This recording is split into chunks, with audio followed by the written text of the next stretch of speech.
Hello ಗೆಳೆಯರೆ, ಇವತ್ತು ಪ್ರಧಾನಮಂತ್ರಿ ಆವಾಸ್ ಯೋಜನೆಗೆ ಹೇಗೆ ಅಪ್ಲೈ ಮಾಡೋದು ಅಂತ ನೋಡೋಣ. ಮೊದಲು ನಿಮ್ಮ ಕ್ರೋಮ್ ಬ್ರೌಸರ್ ಓಪನ್ ಮಾಡಿ. ಆಮೇಲೆ PMAY ಅರ್ಬನ್ ಅಂತ ಸರ್ಚ್ ಮಾಡಿ. ಸರ್ಚ್ ಮಾಡಿದ ಮೇಲೆ ಆವಾಸ ಯೋಜನಾ ಅಫಿಷಿಯಲ್ ವೆಬ್ಸೈಟ್ ಓಪನ್ ಆಗುತ್ತೆ. ನಿಮಗೆ ಕೆಳಗಡೆ ವಿಡಿಯೋ ಡಿಸ್ಕ್ರಿಪ್ಷನ್ ಅಲ್ಲಿ ವೆಬ್ಸೈಟ್ ಲಿಂಕ್ ಹಾಕಿರುತ್ತೇನೆ. ಲಿಂಕ್ ಮುಖಾಂತರ ನೀವು ಡೈರೆಕ್ಟ್ ಆಗಿ ವೆಬ್ಸೈಟ್ ಪೋರ್ಟಲ್ಗೆ ಬರಬಹುದು. ಇಲ್ಲಿ ನಿಮಗೆ ಡಿಸ್ಕ್ಲೇಮರ್ ನೋಡೋದಕ್ಕೆ ಕಾಣುತ್ತೆ. ಇದರಲ್ಲಿ ನೀವು ಪ್ರಧಾನಮಂತ್ರಿ ಆವಾಸ ಯೋಜನಾ ಬೆನಿಫಿಟ್ ತಗೊಳ್ಳೋಕೆ ಇಲ್ಲಿ ನೀವು ಯಾರಿಗೂ ದುಡ್ಡು ಕೊಡೋ ಅವಶ್ಯಕತೆ ಇರುವುದಿಲ್ಲ. ನೀವು ಇದರಲ್ಲಿ ಡೈರೆಕ್ಟ್ ಆಗಿ ಅಪ್ಲೈ ಮಾಡಬಹುದು. ಪೂರ್ತಿ ಪ್ರೋಸೆಸ್ ಹೇಗೆ ಅಂತ ಈ ವಿಡಿಯೋದಲ್ಲಿ ಹೇಳಿಕೊಡುತ್ತೀನಿ. ಇವಾಗ ಈ ಡಿಸ್ಕ್ಲೇಮರ್ನ ಕ್ಲೋಸ್ ಮಾಡಿ. ಇದು ಆದಮೇಲೆ ನಿಮಗೆ ಪ್ರಧಾನಮಂತ್ರಿ ಆವಾಸ ಯೋಜನಾ ಒಳಗಡೆ ಈ ರೀತಿ ಇಂಟರ್ಫೇಸ್ ಸಿಗುತ್ತೆ. ಗವರ್ನಮೆಂಟ್ ಎಷ್ಟು ಖರ್ಚು ಮಾಡಿದೆ ಅಂತ ನೀವು ಇದರಲ್ಲಿ ನೋಡಬಹುದು. ಈಗ ನೀವು ಹೊಸ ಆವಾಸ ಯೋಜನಾ ಅಪ್ಲೈ ಮಾಡೋದಕ್ಕೆ ಇಲ್ಲಿ ಮೇಲೆ ಹೋದ್ರೆ ಅಪ್ಲೈ ಫಾರ್ PMAYU 2.0 ಅಂತ ಆಪ್ಷನ್ ಇದೆ. ಹೊಸ ಫಾರಂ ಅಪ್ಲೈ ಮಾಡೋದಕ್ಕೆ ಇದರ ಮೇಲೆ ಕ್ಲಿಕ್ ಮಾಡಿ. ಪ್ರಧಾನಮಂತ್ರಿ ಆವಾಸ ಯೋಜನೆಗೆ ಅಪ್ಲೈ ಮಾಡೋದಕ್ಕೆ ಹೊಸ ಪೋರ್ಟಲ್ ಸಿಗುತ್ತೆ ಸೇಮ್ ಪೇಜ್ ಅಲ್ಲಿ. ಇಲ್ಲಿ ನೀವು ಮೇಲೆ PMAYU 2.0 ಇದರ ಮೇಲೆ ಕ್ಲಿಕ್ ಮಾಡಿ. ಪ್ರಧಾನಮಂತ್ರಿ ಆವಾಸ ಯೋಜನಾ ಅಪ್ಲೈ ಮಾಡೋದಕ್ಕೆ ಮುಂಚೆ ನಿಮಗೆ ಇದರಲ್ಲಿ ಬೇಸಿಕ್ ಇನ್ಫಾರ್ಮೇಷನ್ ಸಿಗುತ್ತೆ. ಅದನ್ನ ನೀವು ಇಲ್ಲಿ ನೋಡಬಹುದು. ಇದು ಯಾಕೆ ಅಂತ ಅಂದ್ರೆ ಮುಂದೆ ಆಪ್ಷನ್ ಸೆಲೆಕ್ಟ್ ಮಾಡೋದಕ್ಕೆ ಕೊಟ್ಟಿರೋದು.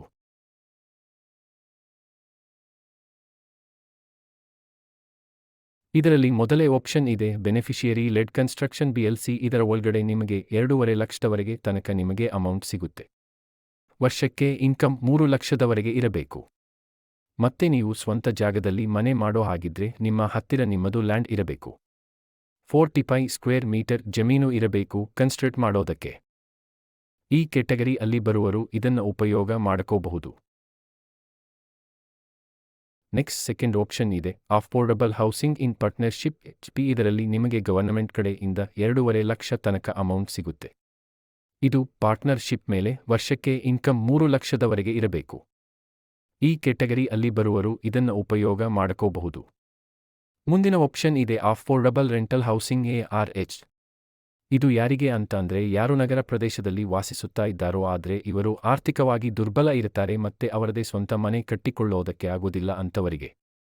ಅಂದ್ರೆ ಯಾರು ವಲಸೆ ಕಾರ್ಮಿಕರು, ಬೀದಿ ವ್ಯಾಪಾರಿ ಇದ್ದಾರೋ ಅವರಿಗೆ ಈ ರೆಂಟಲ್ ಹೌಸಿಂಗ್ ಬೆನಿಫಿಟ್ ಗವರ್ನಮೆಂಟ್ ಕಡೆಯಿಂದ ಸಿಗುತ್ತೆ. ಈ ಯೋಜನೆಯಲ್ಲಿ ಯಾರು ಲಾಭ ಪಡೆಯಬಹುದು ಅಂದ್ರೆ ವಲಸೆ ಕಾರ್ಮಿಕರು, ಬೀದಿ ವ್ಯಾಪಾರಿ ಮತ್ತೆ ಇನ್ನು ಇದರಲ್ಲಿ ಆಪ್ಷನ್ ಕೊಟ್ಟಿದ್ದಾರೆ. ಈ ಕೆಟಗರಿ ಅಲ್ಲಿ ಯಾರು ಬರುತ್ತಾರೋ ಮತ್ತೆ ವರ್ಷಕ್ಕೆ ಆದಾಯ 3 ಲಕ್ಷದಿಂದ 6 ಲಕ್ಷದವರೆಗೆ ಇದರ ಮಧ್ಯದಲ್ಲಿ ಇದ್ದರೆ ಗವರ್ನಮೆಂಟ್ ನಿಮಗೆ ರೆಂಟಲ್ ಹೌಸಿಂಗ್ ಬೆನಿಫಿಟ್ನ ಪ್ರೊವೈಡ್ ಮಾಡುತ್ತೆ. ಇದಕ್ಕೆ ನೀವು ಯಾವುದೇ ಜಮೀನು ಅಥವಾ ಫ್ಲಾಟ್ ಖರೀದಿ ಮಾಡುವ ಅವಶ್ಯಕತೆ ಏನೂ ಇಲ್ಲ. ಬಾಡಿಗೆ ಮೇಲೆ ನಿಮಗೆ ಮನೆ ಸಿಗುತ್ತೆ. ಇದರ ಒಳಗಡೆ ನೀವು ಬೆನಿಫಿಟ್ ಪಡೆಯಬಹುದು. ನೆಕ್ಸ್ಟ್ ಆಪ್ಷನ್ ಇದೆ ಇಲ್ಲಿ ಇಂಟರೆಸ್ಟ್ ಸಬ್ಸಿಡಿ ಸ್ಕೀಮ್ ISS ಅಂತ. ಇದರ ಒಳಗಡೆ ನೀವು ಹೋಮ್ ಲೋನ್ ತಗೋ ಹಾಗಿದ್ರೆ ಗವರ್ನಮೆಂಟ್ ಕಡೆಯಿಂದ ಆರ್ಥಿಕ ಸಹಾಯ ಮಾಡುತ್ತಾರೆ. ಇದು ಗವರ್ನಮೆಂಟ್ ಕಡೆಯಿಂದ ಸಬ್ಸಿಡಿ ಪ್ರೊವೈಡ್ ಮಾಡುತ್ತಾರೆ. ಏನು ಇಂಟರೆಸ್ಟ್ ಇದೆಯೋ ಅದರ ಮೇಲೆ.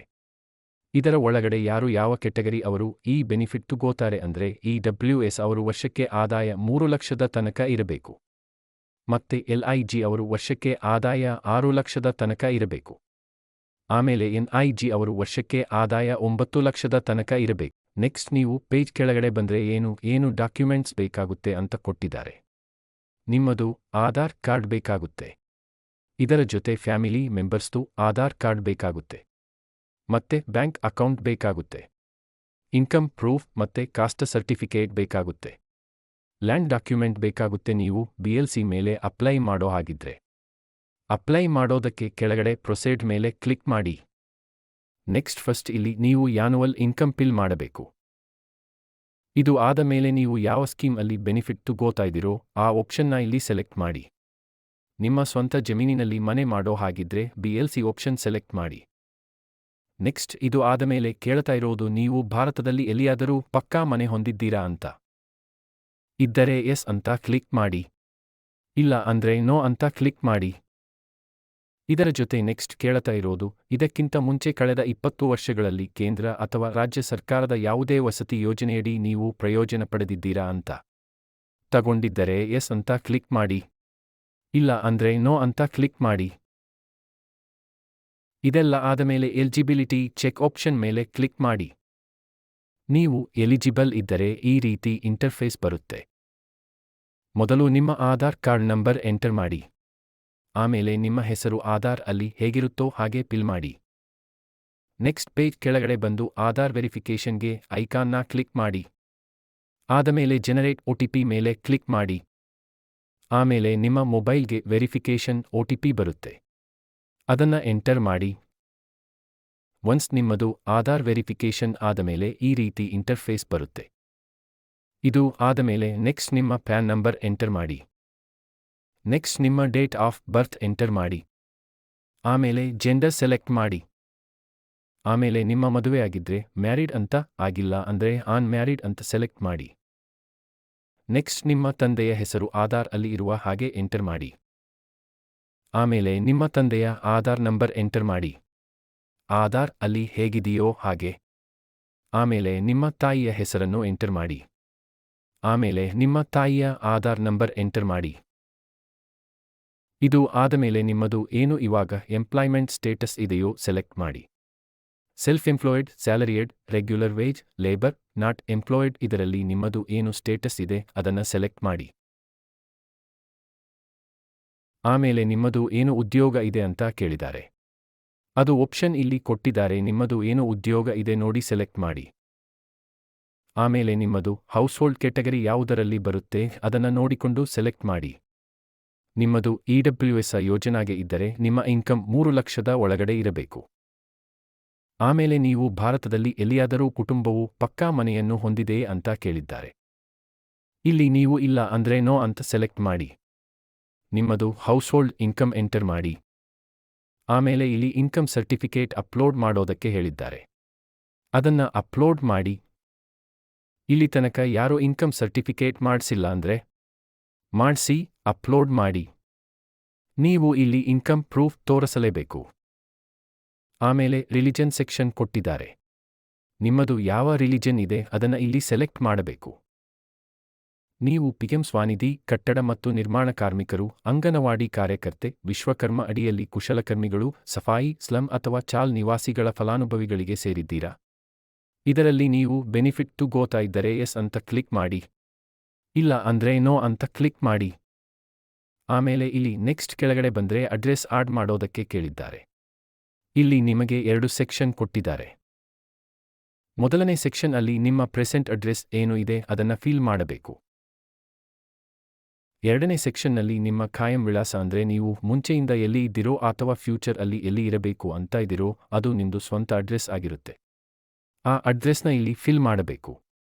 ನೀವು ಪ್ರೆಸೆಂಟ್ ಅಡ್ರೆಸ್ ಇರೋದು, ಪರ್ಮನೆಂಟ್ ಅಡ್ರೆಸ್ ಒಂದೇ ಇದ್ದರೆ ಮೇಲೆ ಐಕಾನ್ ಮೇಲೆ ಟಿಕ್ ಮಾಡಿ. ಆಮೇಲೆ ಇಲ್ಲಿ ಮೊದಲನೇ ಪ್ರೆಸೆಂಟ್ ಅಡ್ರೆಸ್ ಸೆಕ್ಷನ್ಗೆ ಬರಬೇಕು.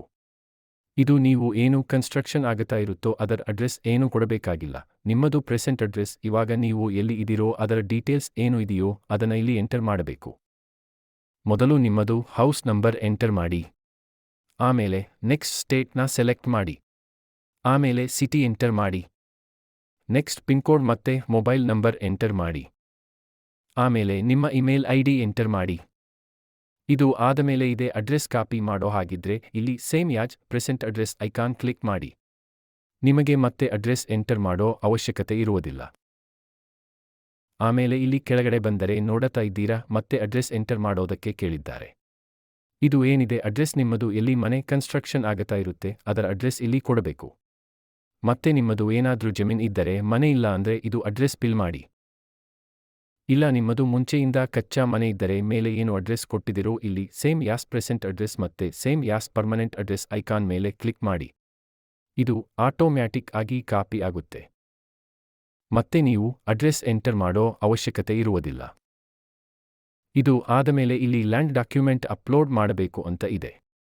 ನೀವು ಎಲ್ಲಿ ಮನೆ ಮಾಡ್ತಾ ಇದ್ದೀರೋ ಆ ಜಮೀನ್ ಪೇಪರ್ಸ್ ಅದನ್ನ ಸ್ಕ್ಯಾನ್ ಮಾಡಿ ನೀವು ಅಪ್ಲೋಡ್ ಮಾಡಬೇಕು.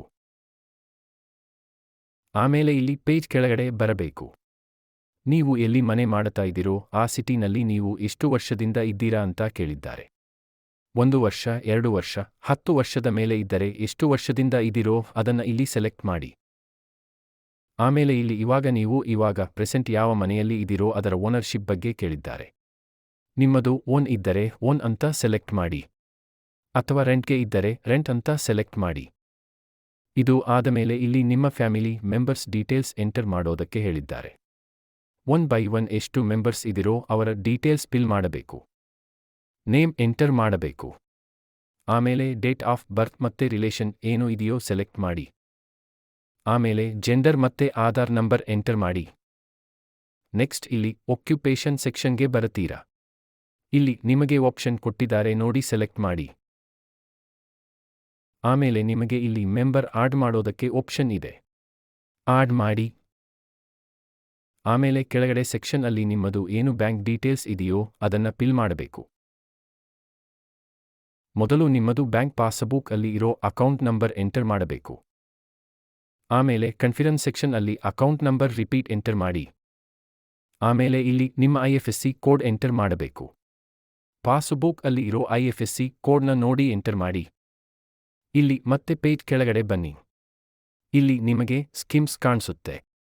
ಇದರಲ್ಲಿ ಮುಕ್ತ ಬಿಜಿಲಿ ಯೋಜನಾ, ಆಯುಷ್ಮಾನ್ ಭಾರತ್, ಉಜ್ವಲ್ ಯೋಜನಾ ಇವುಗಳಲ್ಲಿ ನೀವು ಮುಂಚೆ ಇದಕ್ಕೆ ಎನ್ರೋಲ್ ಆಗಿದ್ದರೆ ಬೆನಿಫಿಟ್ ಸಿಕ್ಕಿದ್ದರೆ ಇಲ್ಲಿ ಹೇಳಬಹುದು.